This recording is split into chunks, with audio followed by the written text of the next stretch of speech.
so the last video clicked off before I was able to finish all the steps that I wanted to show you. So this is what I'm going to tell you in the other video. And I didn't realize that it had stopped recording after I'd finished everything. So I'm not going to take it out and redo it. But where I left off was you were stitching the elastic closed together. Then what you're going to do is put that back into the waistband. So this is where my hole was. So what I ended up doing is pushing that elastic in there, and then you're going to line up where you stopped, because you can see right here where I stopped. And I just lined that up, and then I back tacked here, and I just stitched along the edge there and back tacked there. So now the hole is closed.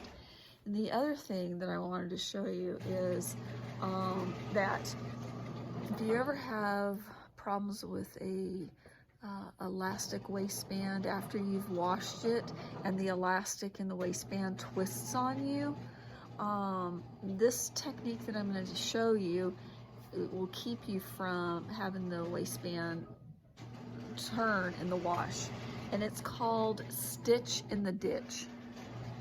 And what you do is on the right side of the garment, the side seam that you'd sewed, which is right here, that's your side seam. Then what you do is you line it up, the sewing machine, you line it right in that seam in the waistband. And you take a couple of stitches and you back tack there, and you stitch exactly in that seam. That's why they call it stitch in the ditch. And then when you get to the end of the waistband, you're gonna back tack there. So that'll keep your elastic from twisting on you. You're gonna do the same thing to the other side seam. You're only doing it on the side seams.